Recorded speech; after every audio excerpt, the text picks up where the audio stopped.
Hi guys welcome to our channel. ఈ వీడియోలో మనం మెయిన్గా మాట్లాడబోయే విషయం ఏంటంటే జనసేన పార్టీ అధ్యక్షుడు AP deputy CM Pawan Kalyan గారు అయితే మళ్ళీ ఒక మెట్టు ఎదిగారు. ఖచ్చితంగా ఆయనకి ఇంకొక సువర్ణ అవకాశం వస్తుందని చెప్పి మనం చాలా బలంగా చెప్పవచ్చు.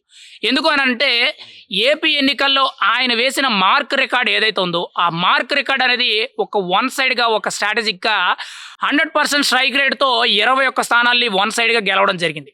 ఆ తర్వాత కొద్ది రోజుల తర్వాత మహారాష్ట్ర ఎన్నికల్లో భాగంగా ఆయన ప్రత్యేకించి కూడా ఆయన మహారాష్ట్ర ఎన్నికల్లో క్యాంపెయిన్ చేయడం జరిగింది. అక్కడ కూడా ఆయన ఎన్నికల ప్రచారంలో 11 స్థానాలు ఏవైతే ప్రచారం చేశారో ఆ 11 స్థానాలు కూడా వన్ సైడ్గా గెలవడం జరిగింది. ఏది ఏమైనా కానీ పవన్ కళ్యాణ్ గారికి అయితే ఇప్పటికీ దేశంలోనే ఒక మార్క్ రికార్డ్ అయితే వచ్చింది. ఇప్పుడు తాజాగా చూసుకుంటే ఢిల్లీ ఎన్నికల్లో భాగంగా ప్రత్యేకించి కూడా తెలుగువారు ఎక్కడైతే ఉన్నారో దాదాపుగా 10 లక్షల మంది ఢిల్లీలో తెలుగువారు అయితే ఉన్నారని చెప్పి కొంత సమాచారం అయితే ఉంది. ఆ నియోజకవర్గాల్లో ప్రత్యేకించి కూడా AP deputy CM Pawan Kalyan గారు అయితే అక్కడ ఎన్నికల ప్రచారం చేయబోతున్నట్లు మనకైతే చాలా క్లియర్ కట్గా తెలుస్తుంది. ఆల్రెడీ పవన్ కళ్యాణ్ గారు అయితే సింగపూర్ పర్యటనలో ఉన్నారు కాబట్టి సింగపూర్ పర్యటన ముగించుకొని వచ్చిన వెంటనే కూడా ఢిల్లీకి ప్రయాణం అవుతారని చెప్పి మనకైతే సమాచారం అయితే వినిపిస్తుంది. అంటే ఖచ్చితంగా తెలుగోడు ఎక్కడున్నా కానీ ఆ ప్రకంపనలు అలా పెరుగుతాయి అని చెప్పుకోవడానికి ఈరోజు పవన్ కళ్యాణ్ గారి యొక్క రాజకీయం అనేది ఇదొక మార్క్ రికార్డ్ అని మనం అయితే చెప్పుకోవచ్చు. ఎందుకు అంటే ఇప్పటి వరకు ఎంతో మంది రాజకీయ నాయకులు వచ్చారు, ఎంతో మంది ప్రముఖులు వచ్చారు, ఎంతో మంది చాలా రాజకీయ దిట్టమైన నేతలు వచ్చారు. కానీ వీళ్ళెవరూ కూడా తెలుగు రాష్ట్రాలు అంటే తెలంగాణ, ఆంధ్రప్రదేశ్ తప్పితే పక్క రాష్ట్రానికి వెళ్ళి ఎక్కడా కూడా ప్రచారం చేసే ప్రసక్తి అయితే లేదు.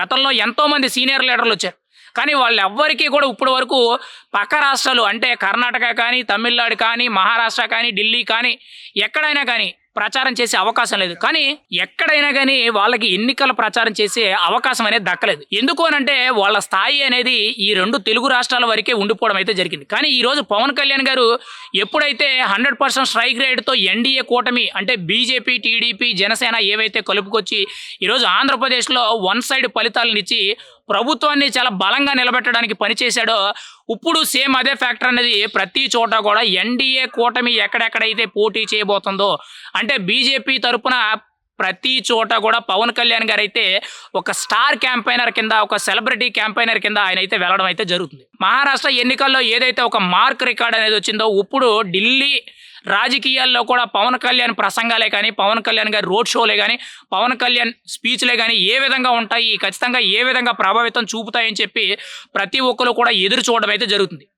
కానీ ఢిల్లీ రాజకీయాలు ఇప్పుడు వరకు కూడా దేశ రాజకీయ చరిత్ర అంటే మన దేశానికి నడిబొడ్డున అనేది మహారాష్ట్ర అయితే మన దేశానికి పెద్ద తలకాయ కింద చెప్పుకునేది మెయిన్గా ప్రతి ఒక్కటి కూడా గుండెలాగా పనిచేసేది ఢిల్లీ అని చెప్పుకోవచ్చు.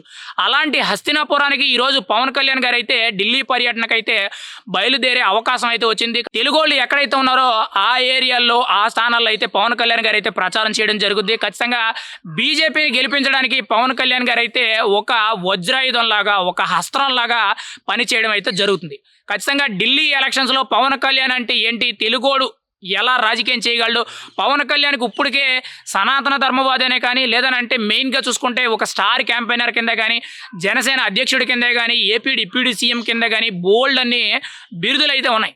1-2 కాదు. ఆయన ఇమేజ్కి తగ్గట్టు ఆయన ఒకవైపు సినిమా ఇండస్ట్రీలో ఎంతైతే పేరు తెచ్చుకున్నాడో దాన్ని రాజకీయాల్లో రెండింతలు చేసే విధంగా ఆయన వ్యవహార శైలి అయితే ఉంది.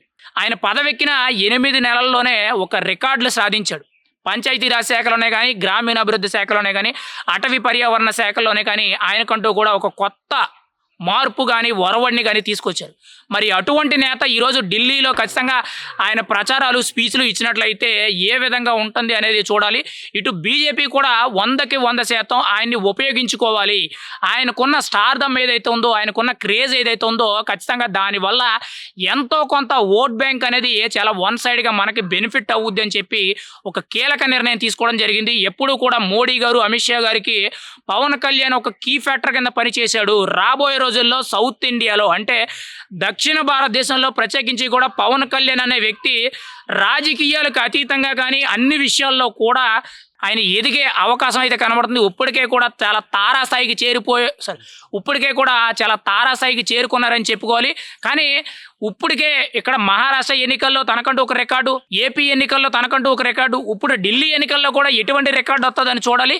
కానీ మెయిన్గా తమిళనాడు ఎన్నికల్లో ఎటువంటి పరిణామాలు చోటు చేసుకుంటాయి అనే దాని మీద కూడా పవన్ కళ్యాణ్ గారి అభిమానులే కానీ మెయిన్గా ఎన్డీఏ కూటమి అభ్యర్థులు ఎవరైతే ఉన్నారో వీళ్ళందరూ కార్యకర్తలు అందరూ కూడా ఎదురు చూడడం జరుగుతుంది.